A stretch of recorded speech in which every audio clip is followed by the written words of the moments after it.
The Chris Johnston Show. Let's go! Your number one destination for a behind-the-scenes look at the game of hockey. Is this thing on? Here's NHL insider Chris Johnston and host Julian McKenzie. Big money siege. Let's start in Boston. Jeremy Swayman still unsigned as of right now. The restricted free agent, not going to take part in training camp until his matter is resolved. Don Sweeney, the general manager of the Boston Bruins, took to the media yesterday, expressed his disappointment about the situation, refuted a few other things that have been reported. Yeah, this is a weird situation, and we got to dive into this. What's your insight on what's going on and what's next? Well, clearly this is a critical negotiation for the team. And to me, when you see Don Sweeney, who's a very measured guy, not one to come out firing in the media too often. He used the word bullshit yesterday when talking about some of the reports he's seen, went after the Spit and Chicklets podcast in particular for some of the things that they've put out there about negotiations. I mean, that being out of character, I think that really does underscore, how much heat there is around this, how much stress there is, how disappointing he really is. And it is quite notable to me that he brought up December 1st. That is the deadline that any restricted free agent has to sign by at 5 p.m. Eastern that day in order to be eligible to play in the current season. But when we're sitting here in just past mid-September and you're already pointing at that deadline, I mean, he, to be fair, he was optimistic. He said, I think we'll get him in by December 1st. That's a little bit troubling. I'll be honest. I mean, I just think that tells you negotiations are not at a good place. And, I suppose the situation itself speaks to that. It's the first day camp. Now they're going to be first day on the ice, and Swayman has removed most of his equipment from the Bruins practice facility. So, there's still lots of time to get a deal done, but the stakes go up as time goes along, right? And, right now the stakes, it's on both sides. If you're missing training camp, it's not good for the player or the team. Once you get to, opening night of the season, then Jeremy Swayman is giving up a day's pay with each day that passes. And, I'll just point to the fact that Swayman is represented by Louis Gross, who's an agent who has used this in the past, who's negotiated hard for his clients, who obviously, understands his clients, because not every client can hang in through this sort of thing.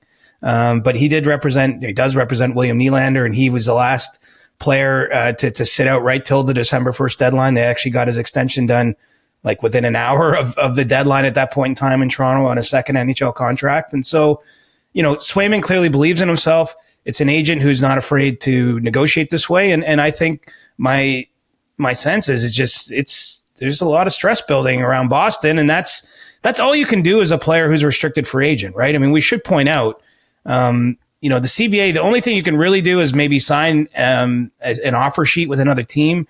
I don't think other teams are too interested in doing that with Swayman because they're not convinced the Bruins won't match it. So there's not a lot in it for the other team.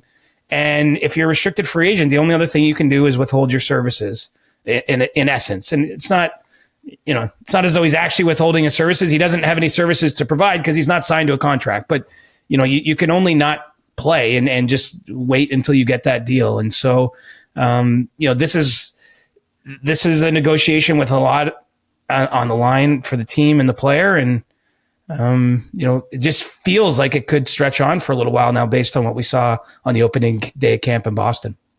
Do we know what the exact reason for this impasse is? Like, what does Swayman want? Money. We know it's about money. But how much does Swayman want? How much are the Bruins willing to give? What do we know about that? Do we know anything about that? Well, we know he wants to be among the highest paid goalies in the league. And if you look purely at his numbers, he has a case to be made there.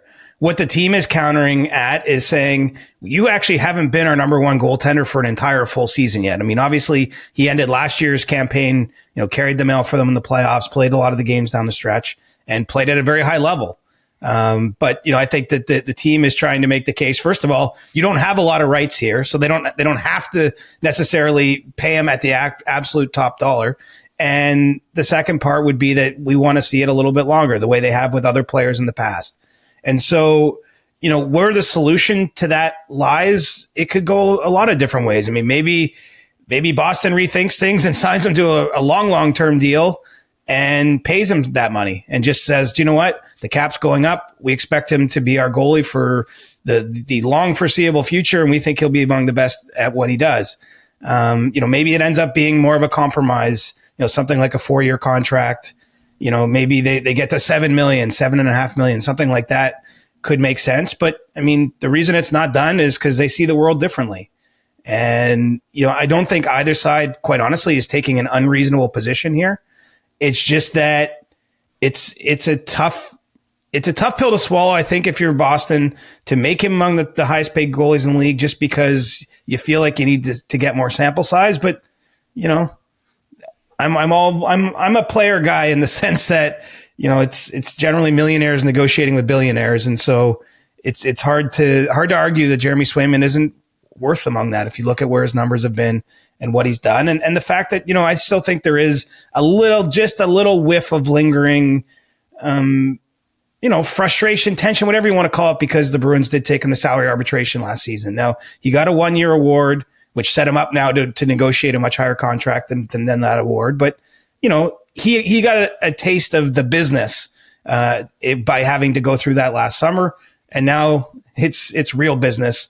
And as I say, the stakes are high, and it's clear, I think just the fact that you have Don Sweeney out of character, to me, saying those things, it really is a sign of how tenuous this must feel right now. But, this is sometimes negotiations are rocky, and then in one day, one side or the other just takes a step in the right direction and it ends and everyone moves on. And, I saw Jerry Jones say this recently down in the Dallas media, that generally he's found when there's bad blood or some tough times during negotiation, that usually goes away as soon as a player gets paid.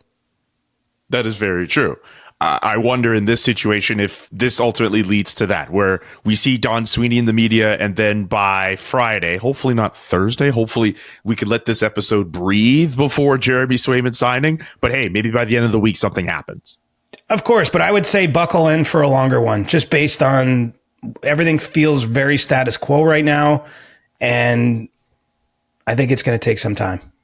For sure. Also, if you're Boston, I get it. You have your grounds, but Jeremy Swayman, I think right now on paper, is a clear upgrade on Joonas Korpisalo, who they got in that Allmark trade. Pressure's on Boston to get this done, as far as I'm concerned. I don't know if I don't think they could let this get to the beginning of the season and Swayman's unsigned. We'll see. I mean, that's my opinion. I think one of the things with the cap going up is you might see a little bit more of this just league wide, because players naturally are going to push the bars up, right? And we've just come through this period where the cap didn't move a lot over a period of time. It was hard for most goalies, let's say like good goalies, but not at the absolute top tier, to get more than 5 to 6 million. If you look, there was a whole bunch of goalies that signed in that range in the last number of years. I think that it's time for that bar to move up. I mean, you've obviously had the Vasilevskys, who's a Vezina winner, Cup winner, Conn Smythe winner at the top. I mean, Carey Price currently still the top paid goalie in the league. Obviously, his career's done due to injury, but he got 10.5 million in Montreal. Pretty understandable why he was at that time getting that kind of money. Lundqvist, before his career ended, was in that higher range. But I think between Igor Shesterkin, who's got 1 year left on his deal with the Rangers, he can be an unrestricted free agent next summer. So a little different dynamic there. He's gonna get the bag at some point in time.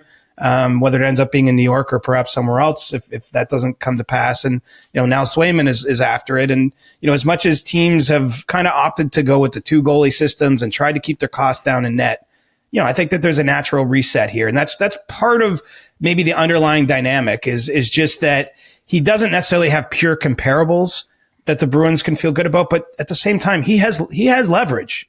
I mean, negotiations not are always what you're worth, right? It's your leverage point. And you say they can't get to day one of the season. Well, they can if they're not willing to budge, I would say. And that's what you got to count on if you're on the player side of a negotiation like this. And it just depends how stubborn everyone wants to be, or how entrenched, how dug in they get. And we've seen it before. I mean, it's still a recent enough memory that William Nylander missed, almost 2 months of a season. Unfortunately, in his case, he actually said at the end of that year, if you forget the circumstances, he regretted it in hindsight because he never got up to speed. And that's a skater. That's a player. I mean, I can't profess to be a goaltending expert, but it would be very difficult, I would imagine, to jump in midstream. But, that's the potential circumstances we're facing if they don't bridge this gap. Also, neither of us will ever profess to be goaltending experts here on the CJ Show. We promise you that. Did you stop the CJ puck or Show not? guarantee. Did you stop? That's about like the level of my analysis of a goaltender's play, unfortunately. But the good news is there's Kevin Woodley and lots of people out there that really understand the craft and do an awesome job explaining, a lot of what's happening within a goaltender's system work. 100%. Let's go from one RFA situation to another in Detroit. We've been keeping tabs on Lucas Raymond and Mo Seider. Earlier this week, Lucas Raymond signed a hefty extension, 8 years, $64.6 million, an annual average value of $8.075. So he's off the table. Mo Seider still needs a new deal. What's happening there? Well, first on Raymond, that was a tough negotiation. Like right down till the end, from what I've been told, it sounds like they were, haggling over $50,000 per year on the contract type of thing. I mean, I think they really, it was a tough negotiation but they got to where they were happy. I mean, look, 8 years deal in a range, certainly that makes sense based on what we've seen from Lucas Raymond. One of those ones, there's been a bunch of these when I think about it, like Tim Stützle's deal in Ottawa is kind of, similar range. A few players in Buffalo have gotten this sort of contract. And really, it's like one of those ones where you're like, if this player pops, like if he really takes his game up and up and up and up in the years ahead, like it's going to look like a great deal for the team, especially in an environment where the cap goes up. But there's still some risk because the teams have not seen it from these players.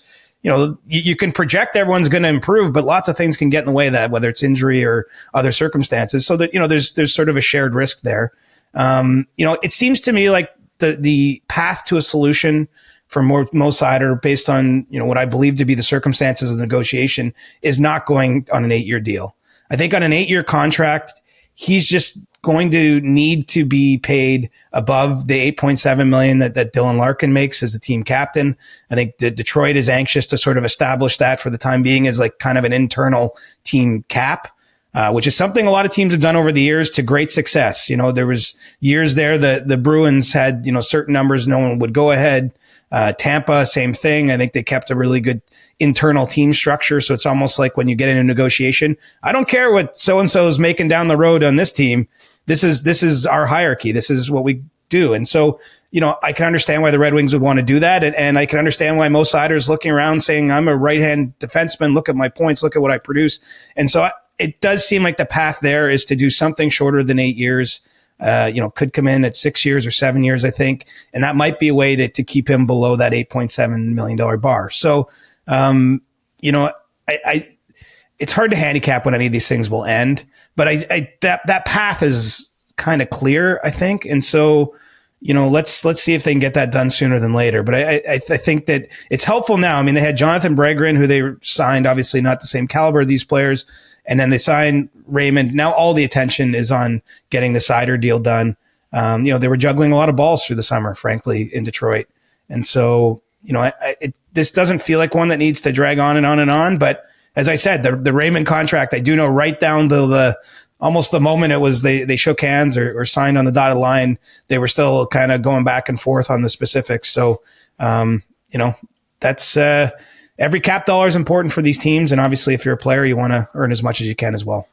Yeah, look, if we were in these negotiations, who's to say we wouldn't act the same, right? Yes, we'd probably have one less zero and maybe a little bit less than that. But yes, the same kind of principle would be at play. Very true. There's a few other teams I want to get to as well. I don't know if we need to spend hours and hours on them, but we should do some kind of wraparound or whip around select teams who also got their training camps going and had media availabilities this week. I like that. It was like a fire hose yesterday. I don't know if you felt that, but it was just because, in most cities you got the GM talking, that sometimes the coach, the president, and then the impactful players. There was a lot of news to start these camps. Yeah. Let me go through the list that I have with a few teams on this list. Let's start with Vancouver out west. We've mentioned their goaltending situation. Thatcher Demko looks like he's not going to start training camp with his injury. A bit of a weird one there. We know Artur Silov's had some knee inflammation that came up a couple weeks ago as well. They've signed Dylan Ferguson to a PTO. We've talked about how Kevin Lankinen could have been in the fold, but maybe he wants more money. Antti Ranta wasn't interested in joining them. What's your insight on what's going on in Vancouver? Well, what I could tell you is that there's definitely optimism around where things are at with Demko, but there's still not a lot of specifics. And I thought it was interesting. Patrick Allvin, the Canucks GM, sat at the podium, took questions from the reporters at Pitt and Ticton where they're opening camp. And, he did confirm that Demko won't be on the ice to start camp, but he also said he wants to tell you whatever he wants to tell you. Like basically the GM was not going to provide any specific updates on the health. There's all this discussion about perhaps Demko had a subsequent procedure in the summer after, obviously not being able to finish the season, was injured during their playoff run. And so, that's expected to happen on Thursday. And so, perhaps it will have happened by the time you're listening to this and there'll be a lot more to fill in there. But I thought it was interesting that they didn't, usually by the time you get to the first day camp, most GMs just read out specific injuries and timelines. Just, it's kind of standard operating procedure. But, I think that there'll be a lot of interest in how and what Demko says, what his timeline is. I mean, there's certainly, I've heard rumors that he could be, out for some time into the regular season, but obviously those are unconfirmed at this point. And so, when we talk about big stakes, I mean, Boston and Vancouver, different circumstances, but they could be missing their number one goalies. And these are teams with high expectations, but also in competitive divisions, competitive conferences where, I think we start the season both of those teams are pretty comfortable. You think playoff teams, but there's the margins can be small in this league. And so, Allvin wouldn't commit one way or another if they're maybe going to get another goalie. So you wonder, do they circle back on Lankinen? I think all things being equal, Lankinen would love to be somewhere in camp, but he's weighing his options. He's, wants to find the right fit and circumstance. I don't think it's necessarily about money. It's more about, is the opportunity right for him? And, he's got to be the best UFA goalie sitting out there right now. And look, there's a lot of teams with question marks in net. Let's fast forward 6 weeks. I bet somebody is going to have some regrets about what their plans were in the crease.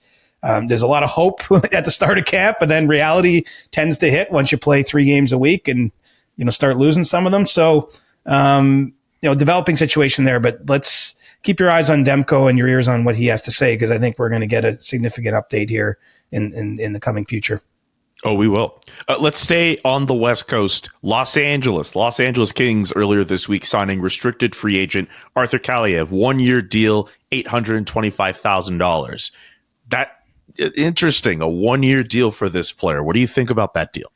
Well, look, it's a disgruntled player to a degree, not feeling like he's had the best opportunity. I think still open to a fresh start. You may recall he was a regular on the trade board last season because, certainly I think the Kings, pretty significantly explored their options with Kaliyev. I don't know that there was a ton out there at that time, but what I can say is even though he signed this deal now, it does not guarantee he won't be traded. And there have been teams that have engaged with LA, at least just, gauging the cost here, weighing the merits of it. It's probably easier to trade a player who signed as well, even though it is only just for the one season, but, versus trading for a restricted free agent who, maybe doesn't want to play in City X or, there could be some other issues there. And so while that situation got settled and he'll obviously be in camp with the Kings, stay tuned, because I do think it's possible that we see him ending up on the move, perhaps even before the season. Even though the interest has been light, I do think that there is still some teams on the hook there that are considering the possibility of acquiring him. A young player, early 20s. If you want to add to your youth movement, maybe thinking of teams who would fit that category, I want to say. Yeah, I mean, look, it's teams with any hole up front. He was very accomplished at the Ontario Hockey League level. He's had his moments in the early days of the NHL, but hasn't established himself at that level yet. But sometimes a fresh start is good. You bet on the talent, you bet on the person, and again, I don't. We're talking a draft pick going back. Like, this isn't the asking price. I don't think is too significant here. So it's more about teams looking out to fill out their forward group. And, look, the list of teams could change and evolve as camp goes along and injuries come up or other situations. So, just one I wanted to flag there because you might just say, oh, okay, he signed, but that doesn't necessarily mean he's playing in LA this year. Okay, a buy low candidate in Arthur Kaliyev at 23 years old. I was trying to make sure I got the age right. I had to do a quick Google. So when I said mid-20s, 23 is not quite mid. So it's early 20s. No, but 23, generally speaking, is kind of when the rent comes due for a player. Like you're moving out of, you're not considered a prospect anymore. And in Kaliyev's case, he's got a couple of years of pro hockey under his belt. Like it's the time where you sort of establish yourself, where you might fall through the cracks. I'm not predicting an outcome here for him, but I'm just saying that it's an important time because, eventually the teams are looking at the guys they drafted in 2022 and 2023 and 2024 now, and they're less concerned about those that are age 23, 24, 25, if you're not already contributing or proving some value to the team. Friends don't let friends overpay for wireless. Say bye-bye to your overpriced wireless plan and switch to Mint Mobile. Mint Mobile is here to help you and your squad with premium wireless plans starting at $15 a month.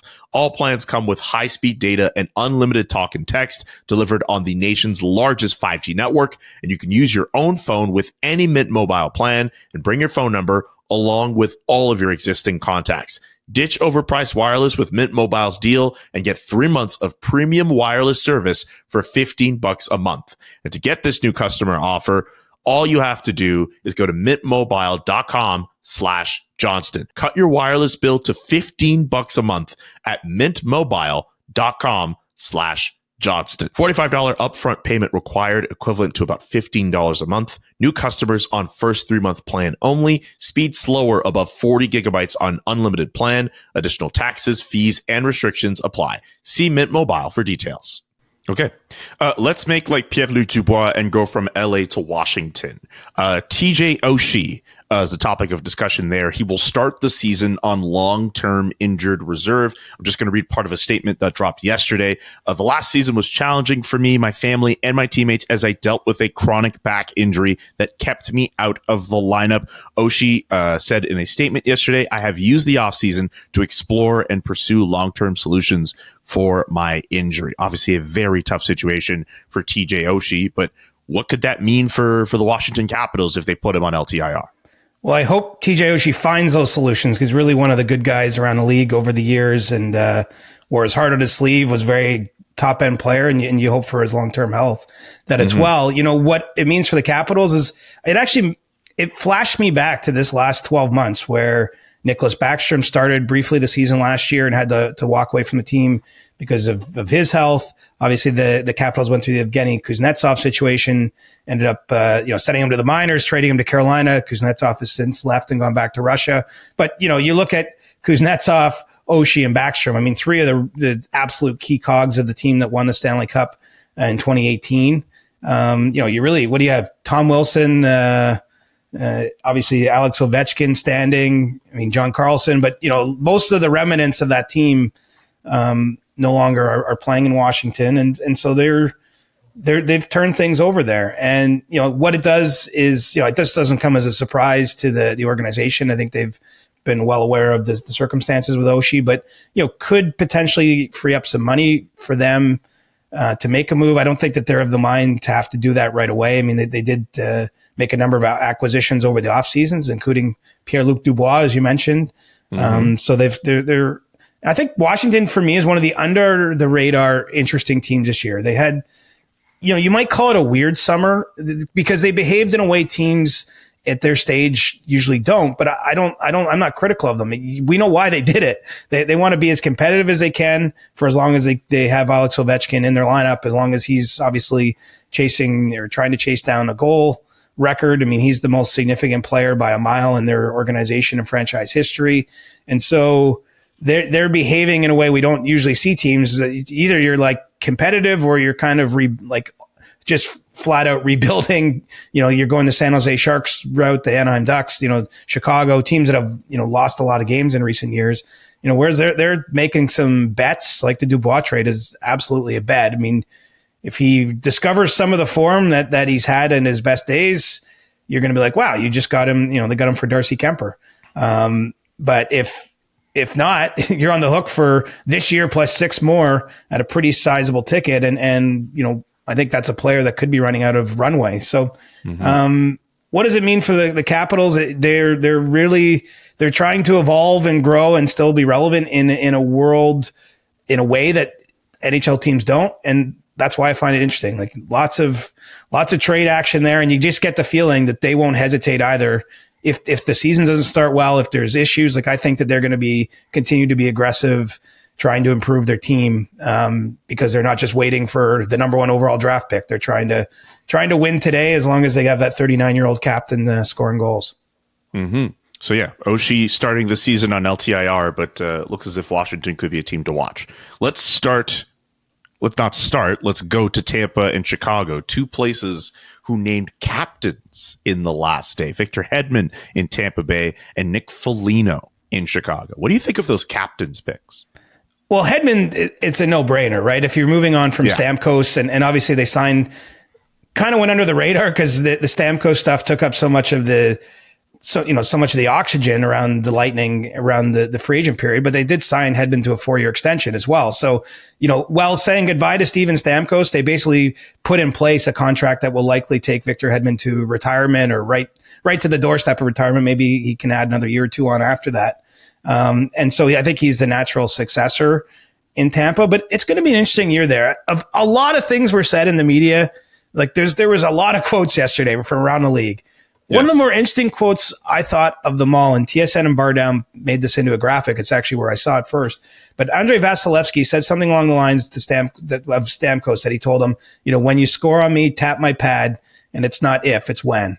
And I just thought there was some real humanity in that. And I think it kind of underlines how difficult it's going to be for the Lightning this year. And this isn't about hockey. Like, I'm not saying, like, look, Jake Gensel, younger player than Steven Stamkos, clearly has some of the same skill set, can put the puck in the net. Like I you can understand the rationale there. They make the big trade, sending Sergachev out, but they get players back that could jump right into the lineup. Moser, obviously they reacquired Ryan McDonough, who's a very popular Lightning player in their cup year. So, it's not about the moves. I think all the moves are logical, but I've had a few people around the league just in my conversations in the last few days mention that don't underestimate how much Steven Stamkos kind of took care of behind the scenes, how he set a certain tone for the organization, clearly beloved. I mean, that quote from Vasilevsky, it's funny because he's always been a little media reluctant, Vasilevsky, but I mean, I just feel like it tells you a lot. A player doesn't say a lot, but that's what he says of Stamkos.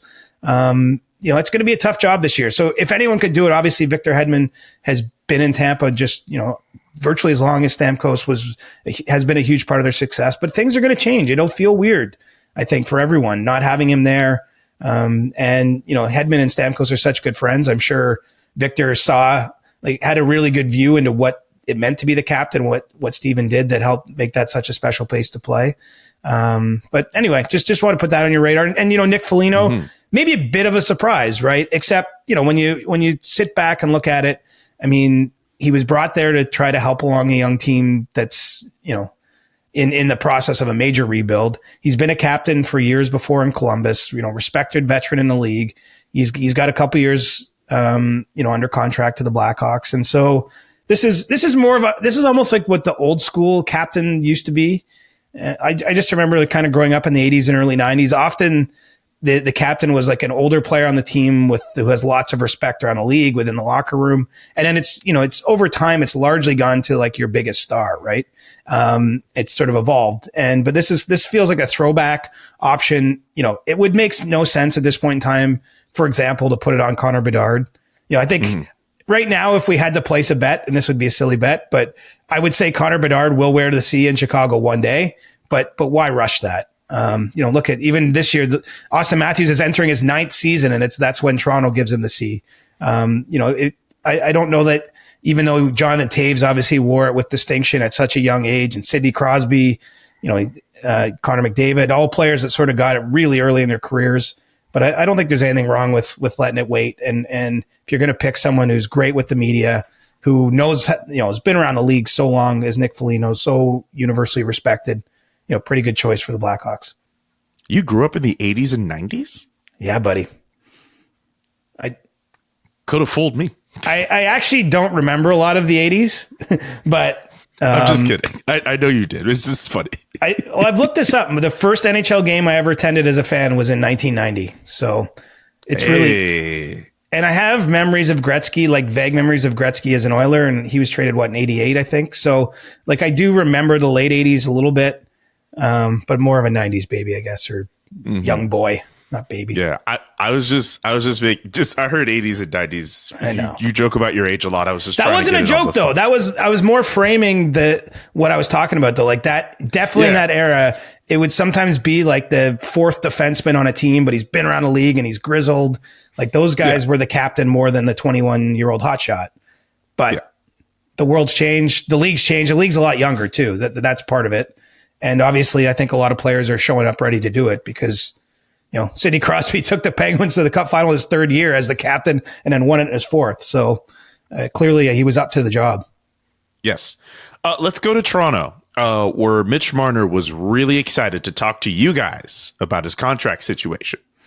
Yeah. I mean, he shut it down before it started, but yes, he did. I will say after doing so, he was quite comfortable in front of the microphone. It's clear it's going to be an interesting situation here. The Leafs clearly don't want this to play out publicly.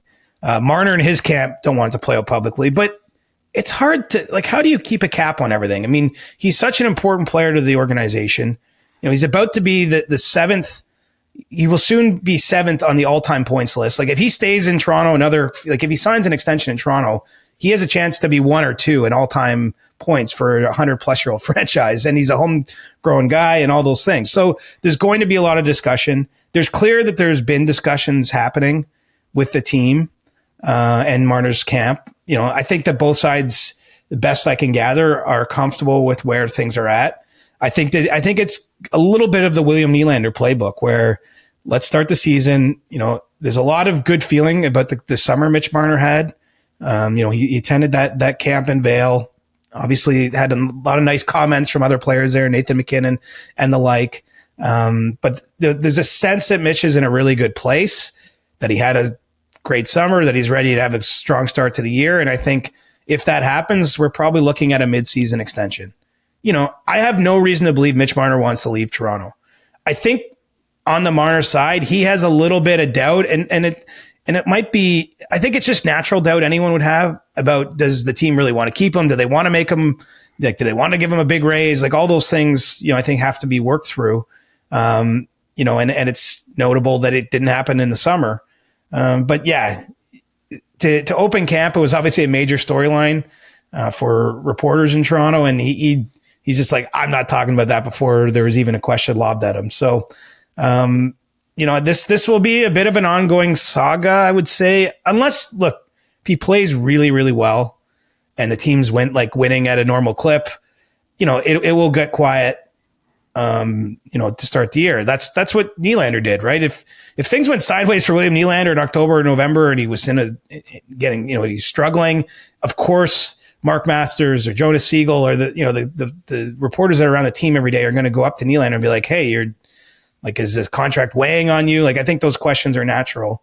Jim Rutherford actually yesterday in Vancouver, long time executive, he had a good quote. I actually noted it in my phone, but I think it's telling for this situation and others. And just let me call it up. All good.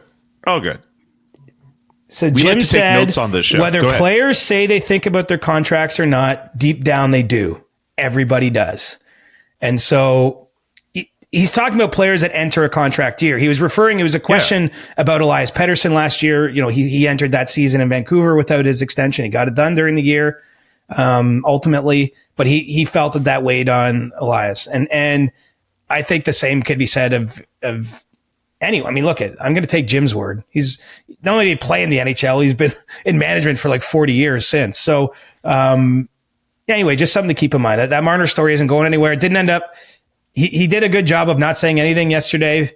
Maybe he and the Leafs will not say anything privately or publicly for the whole time, but it's going to be a point of speculation, and people like myself are going to find out what we can. And I think right now Mitch is a little unsure of his standing with the organization, just like a little bit.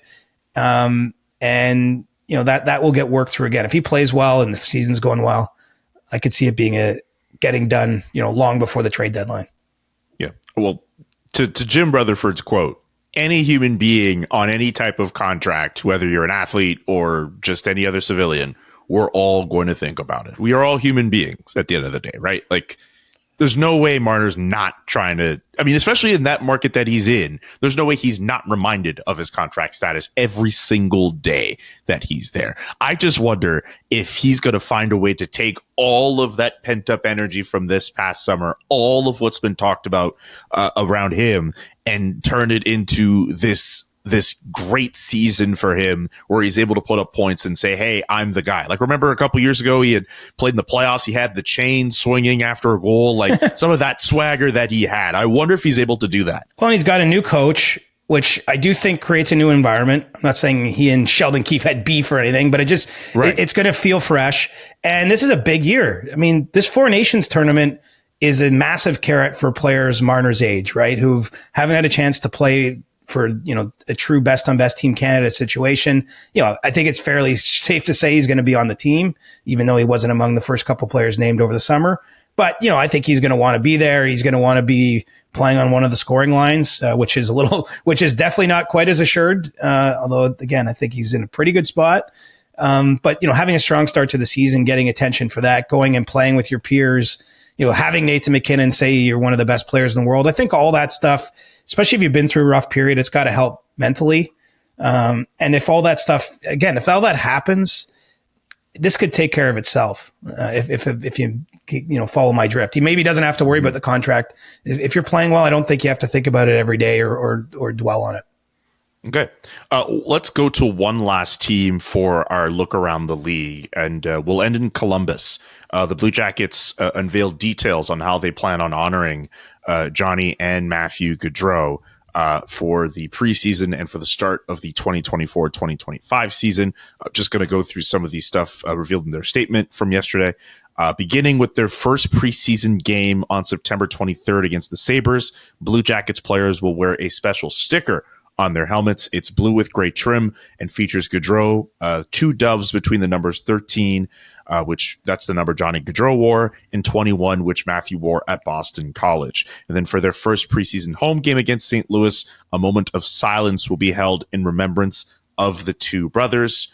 And then you have the first regular season game against the Minnesota Wild on October 10th. Players will wear a patch featuring number 13 for Johnny Gaudreau. I believe also for October 15th, they'll play the Florida Panthers that night. All fans will get a 13 patch that they can take home. There's a few other details on the Columbus Blue Jackets website. Obviously, we've expressed our condolences. We will continue to express our condolences to the Gaudreau family. But the Blue Jackets starting to unveil plans on how they'll honor him throughout this season. Yeah, the other thing, too, is that they're going to keep his locker stall in the dressing room with the jersey hanging in it as well. And in kind of a nice touch, it really adds a touch of sadness to it, but they're going to have Sean Monahan, who is obviously Johnny Gaudreau's close friend. A major reason why Sean Monahan in free agency signed in Columbus this offseason was to try to have the chance to play with him again, but he's going to sit beside Gaudreau's stall. And Monahan addressed reporters Wednesday for the first time, about his feelings about the tragedy that's happened. And, he mentioned that he was looking forward to at least being able to sit beside the stall and kind of like he's going to try to use the memory as a positive thing.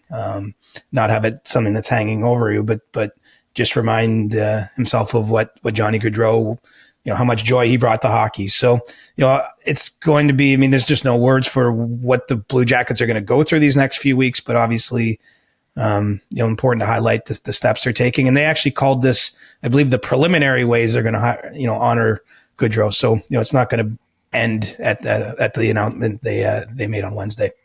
Nor should it. And I expect so many other tributes around the league, and I expect even details from even the Calgary Flames on this as well, too. We know we've seen that they've had their vigil. They had begun the process of preserving some of the items that were left at the Scotiabank Saddledome. And I'm sure over the next few months, we'll hear more and more and see more and more about some of the tributes they'll have for Johnny Gaudreau. But with that, that's going to end the whip around the NHL, which, yeah, you're right. A lot of stuff to go through. So many quotes, so many different stories to go through. It's not going to stop, especially as training camp continues to roll around, especially in our markets. Anyway, we've gone through teams. What about this Amazon Prime TV series with the NHL players? We don't have a name. We joked about it being hot ice earlier this summer. I don't think they're going to take that. Also, Amazon Prime TV series. I get it. You can watch on TV. You can watch on mobile. Whatever. Yeah, what's with that? When are we getting any news about it? I think next week we're supposed to see some kind of press release or some kind of details or something. Like, I'd like to see something. Not even a trailer. Can we get a trailer? Can we get a name? Come on. I'm excited. I want to be excited too. So, I want something tangible to be excited about. I've started to hear about some of the content in the show. Okay. And it sounds like this could be straight fire for the league. One tidbit that I've gleaned is that Connor McDavid, apparently there is at least one, but maybe two scenes that will change the way maybe he's viewed publicly. It will be, or maybe more precisely put, it will show you a window into a part of him that we've never seen, previously with, the interviews he does, the way he is, around the game. And it occurred during the Cup final when his team was on their way to being down 3-0 to Florida. And it sounds like he has quite a scene at an intermission in the dressing room, trying to inspire his teammates back, get them out of whatever was happening. And as we now know in history, first of all, he delivered some absolutely epic performances in those games when they came back. And, they got all the way back to force it to a Game 7 and fell one goal short. But, it sounds like McDavid is going to have a pretty prominent place in the documentary. I mean, I've also heard there's the natural personality stuff. Again, fair to say Matthew Tkachuk's going to be part of it. Obviously, we know that family is not short on personality. I think that'll be part of it. But the idea of maybe seeing McDavid like in the heat of battle in a way we haven't before is pretty. I think it's like this is what fans want, in my opinion, especially hardcore fans. But even maybe if you had someone who doesn't care about the NHL or isn't a passionate fan and they saw that, it might be something that hooks you in because, it's the intensity of the game, I think, that can separate it from, I'm not saying the other sports don't have intensity, but like hockey is so many highs and lows, and the playoffs especially, it's just a roller coaster. And it sounds like they got some amazing footage. I think I've already mentioned previously, I know that the cameras were with William Nylander in round one while he was out injured, and I think we'll shed some light on what he was dealing with. We're sitting with him, filming him, watching his teammates play a game without him.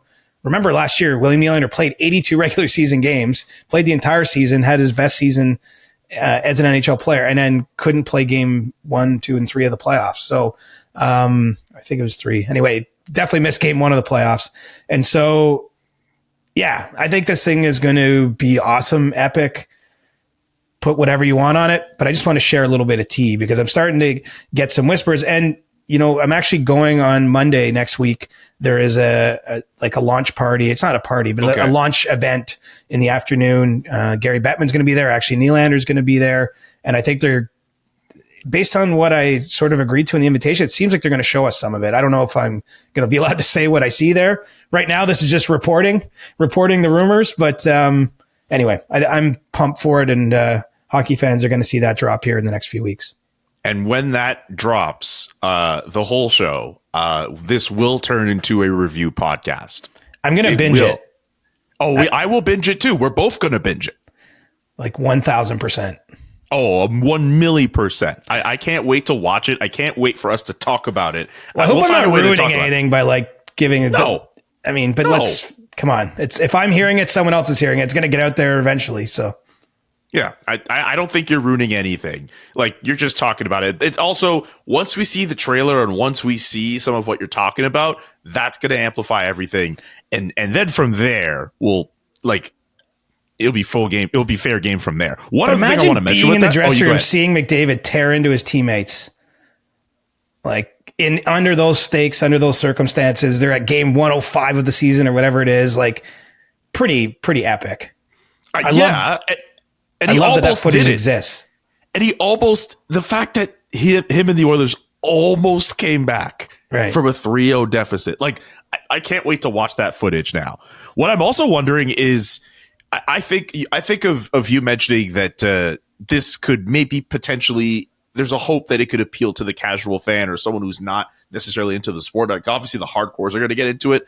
Like, what if this series sort of does the same thing that F1 has done? Like, I have a whole bunch of friends who I've never seen discuss sports in my life all of a sudden become F1 fans, largely because of Drive to Survive. Like, what if the NHL, what if this series ends up being so good, something similar happens where people just get into the NHL off of that series? Maybe that's wishful thinking, but that would be really fun. I mean, those of us that already love the league, like, I hope that happens. I don't know if it's going to happen, but it might not be to the same level as F1. I mean, look, what is the success of Drive to Survive to me?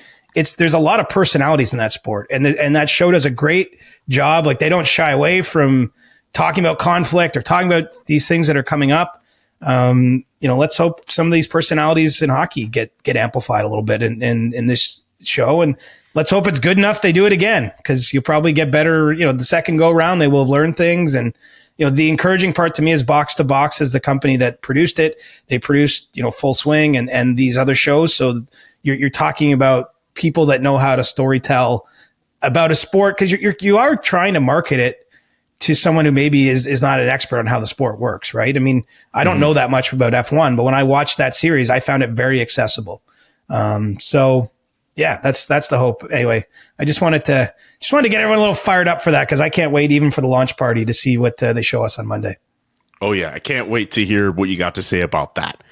One more thing before we get to Stick Taps, I'll just plug your latest at The Athletic. 25 must-watch people in the NHL for 2024-2025. I'm not going to go through who's number one on that list and everyone on that list, but I will give you the opportunity to plug it and let people know that you have that going on. Yeah, it was a tough exercise. I did my best to consider every possible angle, person, and then you just come up with a ranking. And there's a few names that didn't end up in the 25 that I at one point were like solidly on the list. You think 25 is a lot of people, but then you start considering, I've got a GM on there, a couple of coaches, it's not that many players. It's hard. You can't cover every storyline in the league. So anyway, it's an imperfect science. Please click on a story, give it a read, and then get in the comments and tell me what I got wrong. To your point about not being able to cover every storyline in the league, here's a story that dropped as we were talking a couple minutes ago. Caden Gooley, the Montreal Canadiens defenseman, had his appendix removed yesterday. He'll be reevaluated in 7 days. That dropped. I just saw this now, but that was announced this morning by the Montreal Canadiens. Ooh, tough break. Yeah, tough break for a young top four defenseman on that team to go through that. That sucks. Yeah, hopefully, I don't know if the recovery on that tends to be too long. I mean, I haven't seen the release or what the Canadians have said, but hopefully it went as normal, and obviously people routinely have appendix removed and carry on with their day-to-day life after getting some healing and recovery. So let's hope he's back on the ice soon. Yes. Let's end the show with Stick Taps. This is where we show some love to someone in the sporting world. It doesn't have to be the hockey world, but let's give a stick tap. CJ, do you have a stick tap? I'm taking the layup. Adrian Wojnarowski, the Woj bomb, drops his biggest bomb maybe yet by announcing he's stepping away from being ESPN's NBA insider. I in no way am even 25% of the success in my genre as he does, but I do have an appreciation for what it takes to do it at the level he did it for a number of years. Broke any number of stories on the league. And, I just think it's admirable that he's stepping away kind of still in the prime of his game. And that means, leaving ESPN, leaving a lot of money on the table, and he's going back to St. Bonaventure, which is the college he attended way back when, to take over as the GM of the men's basketball team. So interesting career pivot, but I liked what he said in his statement that, time isn't endless, even no matter how much success you're having in something. And he just felt he didn't have it in him still. And, it's probably not easy for anyone to do. But I kind of admired, recognizing that he doesn't have to be stuck in one thing forever, and that he can move on. So wish him the best there, and just want to salute a great career that the Woj bomb had. Just amazing to see Woj get all this respect from so many other insiders around the sporting world, not just in basketball, which is his main domain, but seeing baseball guys, football guys, and now we're getting into hockey guys like you, CJ, showing love to one of the greatest insiders to ever exist. It's so hard to be as good at that job as he was. Like, I can't even imagine the effort, energy, and time he put into it. 100%. I will give my stick tap to Vancouver Canucks forward Dakota Joshua. It was announced yesterday he would not be available for the start of camp. He was diagnosed earlier this summer with testicular cancer. However, the tumor was successfully removed by doctors as he continues to recover from surgery. Again, he won't start training camp, but just always good to hear good news, knowing that that tumor is gone, and it seems like the worst of it could be over, but just, obviously with cancer, it's a tough situation to maneuver through. So just thinking of him and his family at this time, but at least some news on the positive track for Dakota Joshua, I think is more than worthy of a stick tap. Hear, hear. Absolutely. And with that, that's going to do it for our Thursday edition of the CJ Show. We'll be back on Monday. Get your questions in now. You can tweet them at Reporter Chris on Twitter or JK McKenzie on Twitter. If you're on our Discord, get them in as well. And while you're at it, you might as well subscribe to the podcast if you haven't done so already, wherever you listen to this show. Yeah, YouTube, what are you doing if you haven't done that? Come on. The SDPN page, we're there. Just subscribe to us there on YouTube and just Spotify, Apple. You know the deal at this point. We've been doing this for almost 300 episodes. You should know the deal by now. Yes, sir. All right. We'll be back next week, and I can't wait to hear about those sweet, juicy details of this Amazon Prime show. Looking forward to it, Siege. The Chris Johnston Show. Follow Chris on Twitter at Reporter Chris, and follow Julian at JKA McKenzie. The Chris Johnston Show.